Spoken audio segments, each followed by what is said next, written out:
کہتے ہیں کہ پرانے زمانے میں ایک لکڑہارا تھا جو جنگل میں سے لکڑیاں کاٹ کر بازار میں فروخت کرتا اور اس طرح اپنا گزر بسر چلاتا۔ اس کی زندگی یوں ہی گزر رہی تھی۔ کبھی کبھار اس لکڑہارے کے ہاتھ میں زیادہ لکڑیاں آتی اور کبھی اس کے ہاتھ میں تھوڑی لکڑیاں آتی۔ کبھی تو یہ اچھی طرح سے کھانا کھا لیتا اور کبھی کبھار تو اس کو بھوکے پیٹ ہی سونا پڑتا۔ لیکن یہ لکڑہارا محنت کرتا اور پورا دن جنگل میں سے لکڑیاں کاٹتا رہتا کہ کبھی کبھار اس کو سوکھا اور بڑا درخت بہت جلدی مل جاتا۔ کبھی کبھار بہت تلاش کے بعد بھی اسے کوئی ایسا درخت نہ ملتا جس کی لکڑیاں یہ کاٹ کر بازار میں اچھے داموں فروخت کر سکے۔ ایسے ہی یہ لکڑہارا اسی معمول کے مطابق کام کر رہا تھا۔ ایک دن جب یہ لکڑہارا لکڑیاں کاٹنے گیا تو پورا دن تلاش کے بعد اسے کوئی بھی ایسا درخت نہ ملا جو بالکل سوکھا ہو اور جس کی لکڑیاں مناسب ہوں تاکہ بازار والے آسانی سے خرید لیں۔ اس لکڑہارے نے بہت تلاش کیا لیکن اسے کوئی ایسا درخت نہ ملا۔ لکڑہارا بیچارہ صبح سے لے کر شام تک درخت تلاش کرتا رہا اور جنگل میں آگے بڑھتا گیا، کیونکہ اب اس لکڑہارے نے یہ بات ٹھان لی تھی کہ میں کوئی نہ کوئی ایسا درخت تلاش کر کے جاؤں گا تاکہ میں کچھ لکڑیاں اکٹھی کر کے انہیں بیچوں اور پھر اپنا پیٹ بھر کے کھانا کھاؤں۔ لیکن شام کے قریب تک اسے کوئی بھی ایسا درخت نہ ملا۔ آخر کار مایوس ہو کر اس لکڑہارے نے واپس آنے کا فیصلہ کیا کہ چلو کوئی بات نہیں، آج بھوکے پیٹ ہی سو جاؤں گا۔ ابھی کچھ شام کی ہلکی ہلکی روشنی باقی تھی اور یہ لکڑہارا جنگل میں موجود تھا۔ آج سے پہلے کبھی یہ اتنی دیر تک جنگل میں نہیں رہا تھا، اس لیے لکڑہارا جلدی سے واپس گھر آنا چاہتا تھا کیونکہ اسے جنگلی جانوروں کا خوف بھی تھا۔ جب یہ لکڑہارا واپس آ رہا تھا تو راستے میں اس نے ایک انتہائی بڑا اور سوکھا درخت دیکھا۔ لکڑہارے نے جیسے ہی یہ درخت دیکھا تو لکڑہارا سوچنے لگا، میں اتنا بڑا اور سوکھا درخت چھوڑ کر آگے کیوں گیا تھا؟ یہ درخت تو بہت ہی مناسب ہے۔ لکڑہارے نے پھر تھوڑی دیر بعد سوچا کہ جب میں یہاں سے گزرا تھا تب تو یہاں پر کوئی ایسا درخت نہیں تھا، اب یہ اچانک درخت کہاں سے آ گیا ہے؟ یہ لکڑہارا اس درخت کے قریب ہی تھا کہ اس درخت کے ہلنے کی آواز آئی اور ایک گرجدار آواز اس درخت سے برآمد ہوئی جس نے لکڑہارے کے ہوش اڑا دیے۔ اس درخت نے پہلے لکڑہارے کا نام پکارا اور پھر بول کر کہنے لگا، آج تمہیں پہلے سے اچھا کھانا کھانے کو ملے گا اور آج تم پیٹ بھر کے کھانا کھاؤ گے۔ لکڑہارے کے کانوں میں یہ آواز پڑی تو لکڑہارا ڈر گیا اور اس نے جلدی سے گھر کی طرف جانے کی کوشش کی۔ راستے میں لکڑہارے کے ذہن میں یہ بات مسلسل چل رہی تھی کہ اس درخت کے پاس سے یہ آواز کیوں آئی تھی، لیکن ساتھ میں لکڑہارا یہ بھی سوچ رہا تھا کہ وہ درخت میں سے آنے والی آواز بالکل جھوٹی تھی۔ آج تو میرے پاس کچھ دولت اور کچھ رقم بھی نہیں ہے، آج تو میرے پاس لکڑیاں بھی نہیں ہیں، آج تو مجھے سوکھا درخت بھی نہیں ملا کہ میں اس کی لکڑیاں کاٹ کر بازار میں بیچوں اور کچھ کھانے پینے کا خرید سکوں۔ آج میری قسمت میں بھوکا سونا ہو سکتا ہے، اچھا کھانا مجھے ہرگز نہیں مل سکتا۔ بس یہی سوچتے ہوئے لکڑہارا اپنے گھر تک پہنچ گیا۔ جیسے ہی لکڑہارا اپنے گھر میں داخل ہوا تو اتفاق ایسا ہوا کہ لکڑہارے کو اس درخت والی بات بھول گئی اور لکڑہارے نے صبر شکر کر کے آج کی رات بھوکا سونے کا ارادہ کر لیا۔ ابھی تھوڑی ہی دیر گزری تھی کہ دروازے پر دستک ہوئی۔ لکڑہارے نے دروازہ جا کر کھولا تو دروازے پر لکڑہارے کے پڑوسی آئے ہوئے تھے اور ان کے پاس 3 قسم کے کھانے تھے۔ انہوں نے یہ کھانے لکڑہارے کو دیے تو لکڑہارے نے ان سے پوچھا کہ یہ کس خوشی میں تقسیم ہو رہے ہیں۔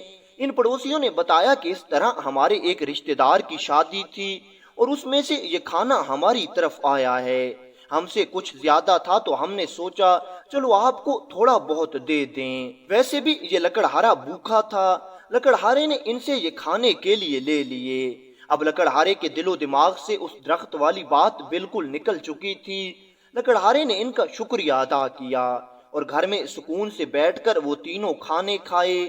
اب یہ تینوں کھانے شادی کے کھانے تھے، اس لیے اچھے انداز سے پکائے گئے تھے۔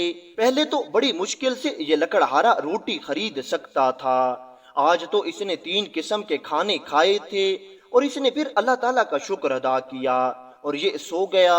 اگلے دن پھر یہ اپنے معمول کے مطابق جنگل میں لکڑیاں کاٹنے نکل گیا، لیکن آج پھر اتفاق یہی ہوا کہ اس کو شام تک کوئی ایسا درخت نہیں ملا جس کی لکڑیاں کاٹ کر یہ بازار میں فروخت کرے اور اپنے لیے روٹی خریدے۔ آج پھر یہ مایوس ہو کر واپس گھر آ رہا تھا کہ جب یہ جنگل کے اس حصے میں پہنچا جہاں پر وہ درخت تھا، آج پھر وہ درخت وہیں کھڑا تھا۔ لکڑہارے نے جیسے ہی درخت دیکھا اور یہ درخت کے قریب گیا تو پھر درخت سے آواز آنے لگی، اور وہی گرجدار آواز تھی جو ایک دن پہلے لکڑہارے نے سنی تھی۔ درخت سے آواز آئی کہ آج تمہیں کچھ کھانے کو نہیں ملے گا اور آج تم بھوکے ہی سو جاؤ گے۔ لکڑہارا کیونکہ دوسری مرتبہ یہ آواز سن رہا تھا، اس لیے لکڑہارے کے دل میں اتنا ڈر نہیں تھا اور کچھ حد تک یہ سوال کا عادی ہو چکا تھا۔ ہمت کر کے لکڑہارے نے پوچھ لیا کہ تم کون ہو اور تمہیں کیسے معلوم ہے کہ میں آج بھوکا سو جاؤں گا؟ مجھے کہیں سے کھانا مل جائے گا، تم جھوٹ بولتے ہو۔ پھر اس درخت سے گرجدار آواز آئی کہ کیا ہماری کل والی بات سچی نہیں نکلی؟ کیا کل تمہیں پہلے سے بہتر کھانا نہیں ملا، اگرچہ تمہارے پاس کھانا خریدنے کے پیسے بھی نہیں تھے؟ بس اس درخت سے اتنی آواز آئی اور پھر خاموشی چھا گئی۔ لکڑہارا بھی وہاں سے سیدھا گھر چلا آیا، لیکن لکڑہارے کے دل میں یہ بات چل رہی تھی کہ کل والی بات تو اس درخت کی سچی نکلی، کل تو مجھے اچھے کھانے مل گئے تھے۔ خیر لکڑہارے کے دل میں یہ تجسس بھی تھا کہ یہ درخت کون ہے اور یہ کیا چیز ہے اور اس طرح اس کو میرے بارے میں کیسے معلوم ہے، لیکن ساتھ میں لکڑہارا اپنی آج کی بھوک پر بہت زیادہ پریشان تھا۔ پھر لکڑہارے نے سوچا کہ آج میں کسی سے کھانا مانگ لوں گا۔ لکڑہارا اپنے علاقے میں جا کر کھانا تلاش کرنے کی بہت کوشش کرتا ہے۔ 1-2 گھر سے اس نے کھانا مانگا بھی، لیکن ان گھروں میں اس وقت کھانا موجود نہیں تھا۔ آخر کار لکڑہارا تھک کر اپنے گھر واپس آ گیا اور اس نے یہ بات دل میں بٹھا دی کہ آج میں بھوکا سو جاؤں گا، اور واقعتاً ہوا بھی یہی۔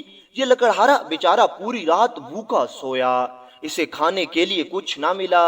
رات کو سوتے ہوئے لکڑہارے کو اس درخت کی بات یاد آ رہی تھی، بار بار اس کے ذہن میں وہی بات گردش کر رہی تھی کہ کل اس نے مجھے کہا کہ اچھا کھانا ملے گا اور مجھے اچھا کھانا مل گیا، اور آج اس نے کہا کہ میں بھوکا سو جاؤں گا اور آج میں بھوکا سو رہا ہوں۔ خیر کسی طرح کر کے لکڑہارے نے رات کاٹی۔ اگلے دن صبح کو لکڑہارا جنگل میں نہیں گیا، بلکہ یہ جان بوجھ کر شام کے وقت گیا تاکہ اس درخت سے ملاقات کر سکے۔ شام کے وقت یہ لکڑہارا اسی جگہ پر موجود تھا۔ تھوڑی دیر بعد وہ درخت اس کو مل گیا۔ سے ہی لکڑہارے نے اس درخت کو دیکھا تو یہ اس درخت کی جانب بڑھا اور درخت سے کہنے لگا، تم کون ہو اور تمہیں میرے بارے میں کیسے معلوم ہے؟ درخت سے ایک بار پھر گرجدار آواز آئی، میں جو کوئی بھی ہوں اس سے تمہارا کوئی تعلق اور تمہارا کوئی واسطہ نہیں ہے، بس تم اتنا جان لو کہ میں تمہاری قسمت جانتا ہوں اور تمہاری قسمت میں کیا لکھا ہے یہ سب مجھے معلوم ہے، اور دوسرے لوگوں کی قسمت لکھنے والا بھی میں ہوں اور میں نے تمہاری قسمت بھی لکھی ہے۔ لکڑہارا کیونکہ 2 بار اس درخت کی باتیں آزما چکا تھا، اس لیے لکڑہارے کو سمجھ میں آ گیا کہ یہ درخت بالکل سچ کہتا ہے۔ لکڑہارے نے ہاتھ جوڑ کر عرض کیا کہ مجھے بتاؤ میری قسمت میں کیا لکھا ہے۔ اس درخت سے پھر ایک گرجدار آواز آنے لگی، تمہاری قسمت میں یہ لکھا ہے کہ تم بہت جلد امیر ہو جاؤ گے اگر تم میری بات مانو گے۔ جب امیر ہونے کا نام لکڑہارے نے سنا تو لکڑہارے کے دل میں ایک طرح سے لالچ آ گیا اور اس نے کہا کہ تم مجھے بتاؤ مجھے کیا کرنا ہوگا۔ پھر ایک بار درخت سے وہی آواز آئی اور یہ آواز اس طرح کی تھی، تم ایسا کرو کہ فلاں جنگل کے حصے میں چلے جاؤ اور وہاں کھدائی کرو، تمہیں وہاں سے بہت سارا سونا اور بہت سارا خزانہ ملے گا جس سے تم امیر و کبیر ہو جاؤ گے، اور یاد رکھنا کہ میرے پاس آتے رہنا، میں تمہیں اور بھی زیادہ دولت اور بہت زیادہ راز بتاؤں گا۔ لکڑہارے نے اس درخت کی بات پر اعتبار کیا اور یہ سیدھا جنگل کے اسی حصے میں چلا گیا۔ اس غریب لکڑہارے نے جب جنگل کے اس حصے میں جا کر کھدائی کی تو تھوڑی دیر بعد اسے وہ خزانہ مل گیا۔ لکڑہارے نے جیسے ہی خزانہ دیکھا تو اس کے ہوش اڑ گئے۔ یہ خوشی سے پھولا نہ سما رہا تھا۔ اسے معلوم ہو گیا کہ وہ درخت سچا ہے اور لوگوں کی قسمت وہی لکھتا ہے۔ پھر اس لکڑہارے نے سارا خزانہ اٹھایا اور یہ خزانہ لے کر اپنے گھر آیا، اور پھر لکڑہارے نے اپنے لیے ایک عالی شان محل تعمیر کروایا اور اپنے محل میں نوکر اور کنیزیں بھی رکھیں۔ لیکن جتنے عرصے میں اس کا محل تعمیر ہوا اتنے عرصے میں یہ لکڑہارا مسلسل جنگل میں اسی وقت جاتا۔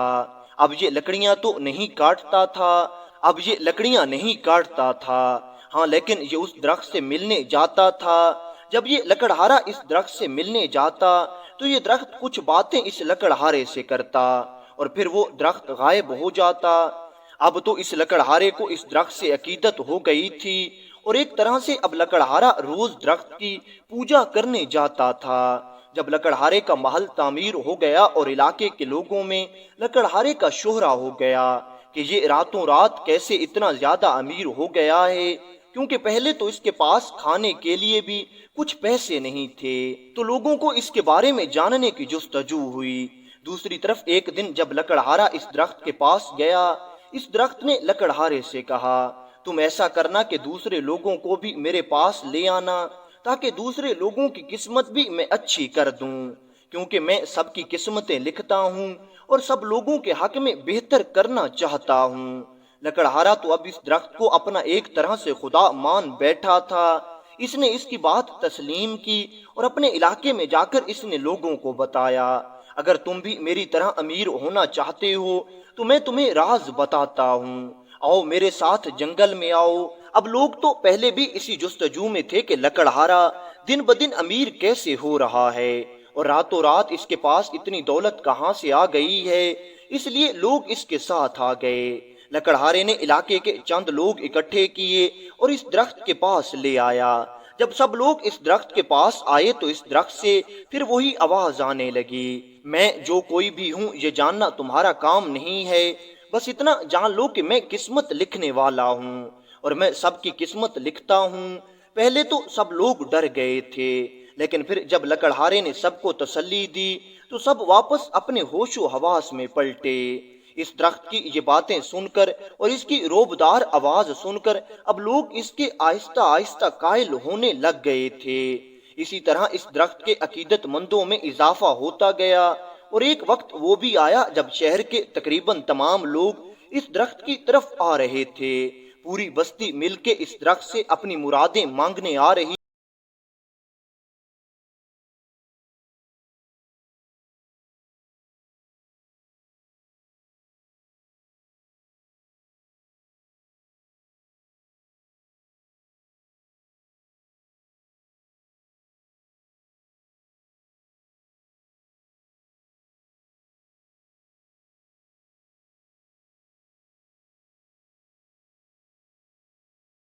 اب یہ لکڑہارا ان سب کا سردار تھا اور ان سب کو لے کر اس درخت کے پاس آ گیا۔ لیکن اتفاق یہ ہوا کہ جس دن یہ گاؤں کے تمام لوگ اس درخت سے ملنے آئے اس دن یہ درخت ظاہر ہی نہیں ہوا۔ اب اتنے سارے لوگوں کا واپس جانا اور اگلے دن پھر سے آنا اچھا نہیں تھا، اس لیے سب جنگل میں ہی سو گئے۔ لکڑہارے نے کہا، آج ہمارا خدا ظاہر نہیں ہوگا، آج ہمارا خدا آرام کرے گا، وہ کل ہم سب کے سامنے آئے گا اور کل ہم سب کی قسمت اچھی کرے گا۔ اگلے دن جب سب لوگوں کی آنکھ کھلی تو انہوں نے دیکھا وہاں ایک ایسا پرانا درخت موجود ہے اور یہ پرانا درخت بہت بڑا ہے، اس کی لکڑیاں بھی سوکھی ہوئی ہیں اور ایک نوجوان اس کی لکڑیاں کاٹ رہا تھا، کیونکہ پہلے کبھی لکڑہارا دن کے وقت جنگل کے اس حصے میں نہیں آیا تھا، اس لیے اسے معلوم نہیں تھا کہ اس طرح کا کوئی درخت حقیقت میں یہاں موجود ہے، کیونکہ پہلی بار اور ہر بار یہ تو اندھیرے میں ہی آیا تھا اور اسے فقط ایک آواز سنائی دیتی تھی اور ایسا محسوس ہوتا تھا کہ یہاں ایک بہت بڑا اور پرانا سوکھا درخت ہے اور آواز اسی میں سے آ رہی ہے۔